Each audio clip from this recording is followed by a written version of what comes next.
वंश, राधे राधे, हरे कृष्णा। आप सभी को शारदीय नवरात्रि की बहुत बहुत शुभकामनाएं और आशा करती हूँ कि सभी के घरों में नवरात्रि की पूजा आरती और माता रानी का जो स्वागत है वो अच्छे से हो रहा होगा।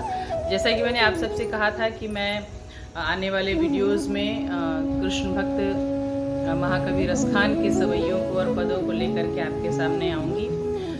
उनका गान करेंगे, उनको गाएंगे और उनके भाव को समझने की कोशिश करेंगे। तो चूँकि त्योहारों का समय चल रहा है, थोड़ी व्यस्तता है, वीडियोस आने में थोड़ा सा विलम्ब हो सकता है, लेकिन आज जो सवैया मैं रसखान जी का लेकर के आई हूँ, हम सभी ने कभी न कभी इसे सुना है, इसे गाया है, इसे देखा है। और श्री कृष्ण की ये वो लीला है जिसने जहाँ ब्रज में रहते हुए श्री कृष्ण ने ये लीला की। और इस लीला ने सिर्फ गोपियों का ही नहीं, ब्रजवासियों का ही नहीं, सभी कृष्ण भक्तों का, इस चराचर जगत में जितने भी कृष्ण भक्त हैं, सबका मन मोहा है, सबको अपनी ओर आकर्षित किया है। और रसखान जी इस सवैये में ये बताते हैं कि परम पिता परमेश्वर होने के बावजूद और सर्वेश्वर होने के बावजूद भी प्रेम में अभिभूत होकर के भगवान श्री कृष्ण ने अपनी बाल लीला की और किस तरह से अपने प्रेमी भक्तों को वो समर्पित हुए, इस सवैये में रसखान जी बताते हैं। तो आइए सवैया गाते हैं और उसके भाव को समझने की कोशिश करते हैं। कि शेष गणेश महेश दिनेश सुरेश जाहि निरंतर गावे जाहि अनादि अनंत अखंड अछेद अभेद सुवेद बतावे। नारद से सुख व्यास रटे बची हारी तऊ पुनि पार न पावे। ताहि अहीर की छोहरिया छछिया भरी छाछ पे नाच नचावे। ताहि अहीर की छोहरिया छछिया भरी छाछ पे नाच नचावे। ताहि अहीर की। तो रसखान जी इस सवैये में ये बताना चाहते हैं और ये बता रहे हैं कि सैकड़ों फन वाले जो शेषनाग हैं, प्रथम पूज्य जो श्री गणेश हैं, देवों के देव महादेव हैं, भगवान सूर्य हैं, स्वर्ग के अधिपति भगवान इंद्र हैं,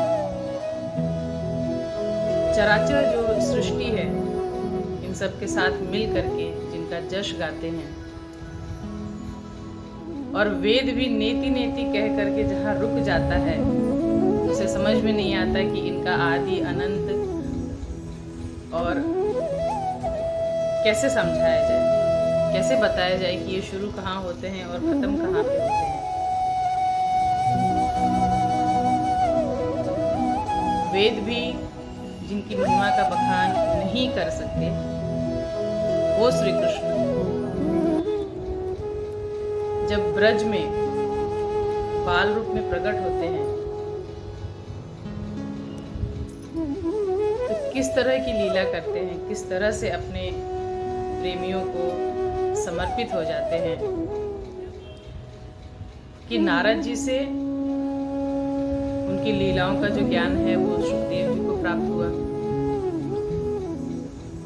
नारद जी से मिला व्यास जी को, व्यास जी से मिला सुखदेव जी को। लेकिन महर्षि तपस्वी जितेंद्रिय होने के बाद भी ये लोग जिसे समझ नहीं पाए, जिसका पार समझ नहीं पाए, जिसका पार पता नहीं कर पाए, नारद और शुकदेव जैसे ब्रह्मर्षि भी वो परमात्मा जब ब्रज में प्रकट होता है, ब्रज में जब लीला करने के लिए आता है, तो वहाँ की जो ग्वालिनें हैं, जो अहीर की छोकरियाँ हैं, जो अहीर की बालिकाएं हैं, जो दूध निकालती हैं, मक्खन निकालती हैं, दही बनाती हैं और इन्हें बेचती हैं, इसी से उनका जीवन यापन चलता है। और श्री कृष्ण इनके घर में माखन की चोरी करते हैं। चोरी करते हुए जब पकड़े जाते हैं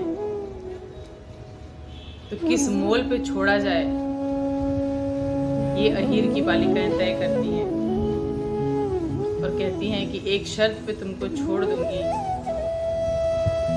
अगर तुम हमारे सामने थोड़ा सा नृत्य कर दो। तो भगवान कहते हैं कि देखो बहुत थक गया हूँ, कुछ पीने के लिए दे दो, बहुत देर से तुम नृत्य करवा रही हो मुझसे। तो अहीर की बालिकाएं छाछ लेकर के आती हैं प्रभु के लिए और थोड़ा थोड़ा अपने अपनी तरफ से छाछ पिलाती हैं और फिर नृत्य करवाती हैं, छाछ पिलाती हैं और फिर नृत्य करवाती हैं। तो इस परमात्मा को, जिसका यश चराचर सृष्टि के देवता और वेद गाते हुए नहीं थकते हैं, जिनका पार पाना नारद और सुखदेव और व्यास जैसे महर्षियों के लिए भी दुर्लभ है, वो श्री कृष्ण जब समर्पित होता है तो इस हद तक समर्पित हो जाता है कि अहीर की छोहरियां छाछ पिला पिला के उसे नचाती हैं। और प्रभु की यही लीला देख करके रसखान बलिहार हो जाते हैं और हर वक्त यही कृष्ण से प्रार्थना करते हैं कि जब भी जन्म देना ब्रज में ही जन्म देना, क्योंकि आपकी तो लीला नित्य निरंतर ब्रज में चलती है, कि ब्रज तो चैतन्य धाम है और मैं हर जन्म में इस लीला का साक्षी बनना चाहता हूँ। प्रभु जब इस हद तक समर्पित हो सकते हैं भक्तों के लिए, तो हम भी ये कोशिश करें कि हर हद तक, हर परिस्थिति में भगवान को समर्पित रहें। जब वो हमारे लिए नृत्य कर सकते हैं तो हम इतना तो सौभाग्य भगवान को दे सकते हैं कि वो जिस तरह से चाहें उस तरह से हमें नृत्य करवाएं। कि जहाँ ले चलोगे वहीं मैं चलूँगा, जहाँ नाथ रख दोगे वहीं मैं रहूँगा। आज के सवैये में बस इतना ही। अगले वीडियो में कोई नया पद, कोई नया सवैया लेकर के फिर से उपस्थित होंगी। तब तक के लिए श्री हरिवंश, राधे राधे, हरे कृष्णा।